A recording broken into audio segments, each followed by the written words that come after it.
That's right, you sound good. Now do this. Oh, sing it again, go! I can see you getting better as hard as you can, go! Come on! Never going back now. I can see you getting better. Never going back now. Never going back, never going back. Oh, never going back now. I can see you getting better. Never going back now. Never going back, never going back now.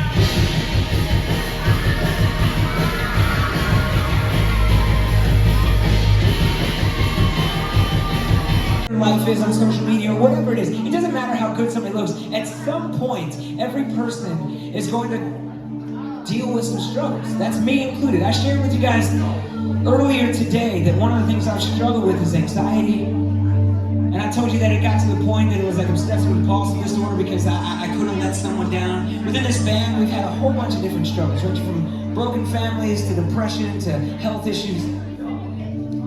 See, it doesn't take long to look around and see that some stuff has gone wrong. Like, even if you're not feeling it right now, like, you can look around and see, like, we've got poverty and racism, and we've got hypocrisy, we've got self-harm, there's mental health struggles, all that stuff. When we look around, we can say, man, something is not right in our world. Something's gone wrong.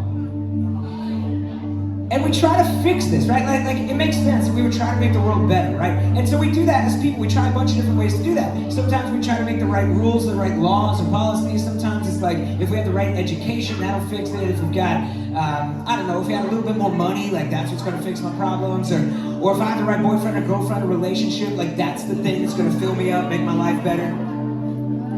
And what I'm saying is, like, as good as these things are, some of them, as good as they might be, it doesn't take long to see that they don't ultimately get to the root of the problem, like the real problem. They don't ultimately get there. I mean, you can look around and see that, like, we've got laws already and people just break them, right? We've got people that are super educated, but they still make bad decisions for their own lives and that hurt other people too.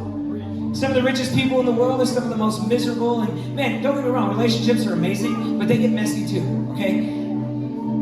And the thing is, I think that the reason these things don't work is that we're missing the point.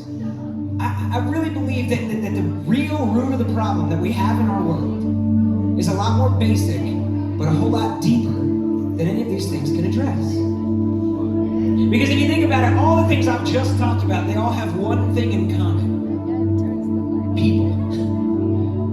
And that would indicate to me that maybe the real root of the problem, maybe the real thing that's causing the problems that we see in the world isn't so much out there, but the real root of the problem is actually right here, inside of me, and inside of you, and inside of every person that's on earth. If we're being honest, we could admit that we're selfish people, that we're broken people, that we've got a mess going on in our own lives. Every person has this.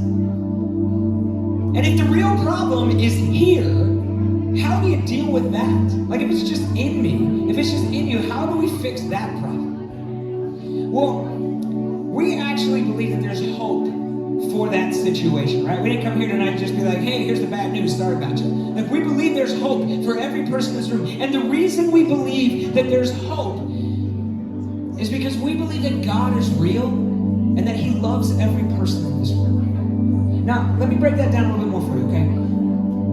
We also believe that God has told us more about Himself through this book called the Bible. All right, we believe the Bible's true, that it accurately describes how we are as people. And the Bible tells us that God created the world. He created the universe. He made it beautifully and intricately. It's incredible in its design. And then He made people to be in that world and to enjoy the beauty of the creation. And He made humans to be in a deep, beautiful relationship with Him, with our Creator, the one that made us, the one that wants the best for our lives.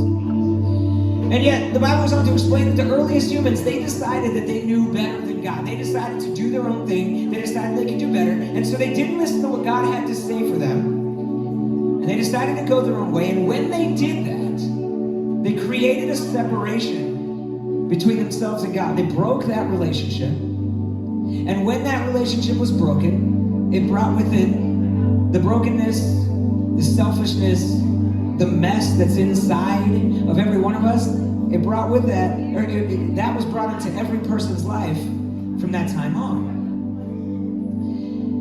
And that brokenness and that selfishness and that mess is what causes me to hurt you and you to hurt me and us to hurt them in this vicious, just downward spiral where the mess just doesn't get better because we all keep making it worse. And beyond that, the consequences get a little bit bigger, because when we go our own way, when we act out of that selfishness and that brokenness that's in our own lives, we create a separation between ourselves and the God that loves us so much. And that broken relationship with God kind of leaves a hole in our lives that we try to fill up, and often we try to fill it up in ways that just don't work, in ways that are often not even great. And that broken relationship with God makes things even worse. But then another thing that everyone has to encounter, a question you've got to address at some point in your life is, well, what happens after this life? What happens next, right? And the Bible makes it pretty clear that either we will spend the rest of forever after this life with God in the best, most beautiful existence possible, or away from God, separated from Him because of our choices, in the worst existence possible. Now, if that's our state, if that's the condition we're in, the broken relationship with God, with no chance of hope, well, how do we fix our relationship with God? That should be our next question. And here's what I can tell you. One, something that doesn't work is just being a good person. If I'm just a moral person, just a good person, just trying to follow the rules, like God's going to be cool with that. Let me tell you why I know that doesn't work. I told you that I struggle with anxiety that was brought into my life because I was afraid of letting someone down. And I was afraid that something bad would happen if I let that someone down. But what I could not tell you today at school was who that someone was. See, I had become obsessed with being perfect because I couldn't let God down. And I became obsessed with being perfect because I was trying to get God to like me and to be okay with me and make it so that my relationship with God was fine, because I was going to do it all myself. And I'm telling you, it doesn't work to be good because I couldn't do it. No matter how good I was, I kept failing every day. No one can be perfect. So being good doesn't work. But maybe you've also thought to yourself at some point that, man, maybe you've made too many mistakes. Maybe you've made too big of a mistake. Or maybe you feel like your life has been hurt or wounded or violated by somebody else in such a way that you don't have any value or that you're not worth anything. And I'm telling you that that's a lie. Because even when we're a mess, even when we don't care about God, even when we're selfish, God looks at every person in this room and He says that He loves you so much that He decided to do the work that none of us could ever do for ourselves. And real quickly, here's how He did it. There's a real person in history. Even people who don't believe in God, if they're being honest, they admit that He's a real person. His name is Jesus. Now, Jesus actually walked on earth. He actually lived His life on earth. He was a great teacher. He was a great example, but He was more than that. He claimed that He was more than that. He claimed that He was unlike anybody else in history. He claimed that He was totally unique, and He claimed that He was God's Son. And because He was God's Son, the Bible tells us that Jesus is the only person to ever walk on earth and live the perfect human life. He was totally innocent. He never did anything wrong. He only ever contributed good to the world, and yet, history tells us that Jesus was put on trial, He was sentenced to death, and He was murdered on a cross, even though He hadn't done anything wrong. And the Bible goes on to explain that because Jesus was innocent and yet was still killed on the cross, it tells us that Jesus can take on Himself the selfishness, the mess, the brokenness, the worthlessness, all of those things. He takes it on Himself and He pays the penalty that none of us could ever hope to pay for ourselves. He takes our place in that. And then, in order to back up this claim that He was totally unique, that He was God's Son, the crazy thing is that Jesus didn't stay dead. There's actual historical evidence that Jesus is not in the tomb anymore, that He beat death so that I don't have to be afraid anymore of what's after this life, because Jesus has already been there and done that, and He invites me and He invites you to live in that kind of eternal life with Him.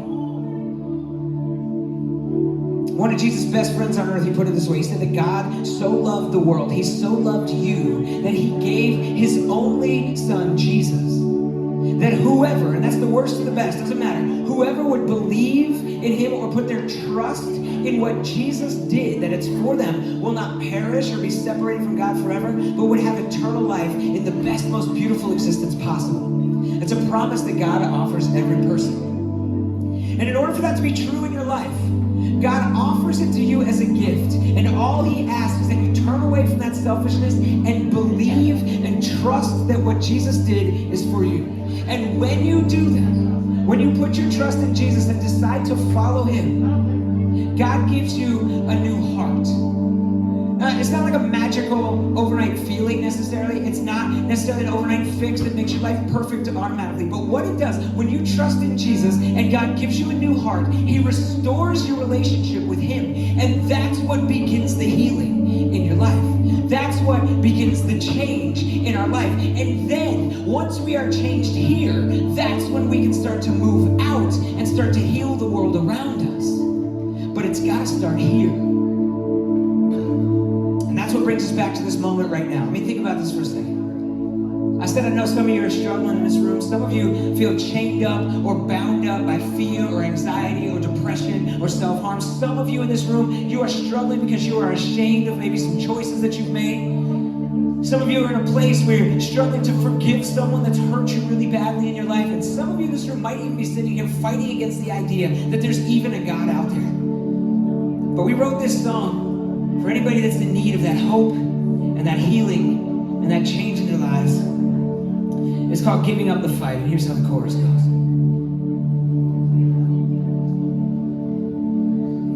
Just like a clear sky outlasts a raging storm, just like the break of day after a long night, just like surrender can heal an endless war. Oh, I'm giving up the fight. Never thought these chains would break. Never thought these wounds would fade. Never thought it feels so right. Giving up the fight, giving up the fight. Never thought these chains would break. Never thought these wounds would fade. Never thought it feels so right. Giving up the fight, giving up the fight. See, when you decide to follow Jesus and you trust him, God gives you a new heart. That's what I said. And that's what changes everything. And when there are storms in your life, Jesus offers you peace. And when you have fear in your life, he offers you truth and love. When you are broken and hurting, Jesus offers you comfort and healing. When you struggle with mistakes that you made, he offers you forgiveness. And when you struggle to forgive that person that's hurt you so badly, he gives you the strength to let it go.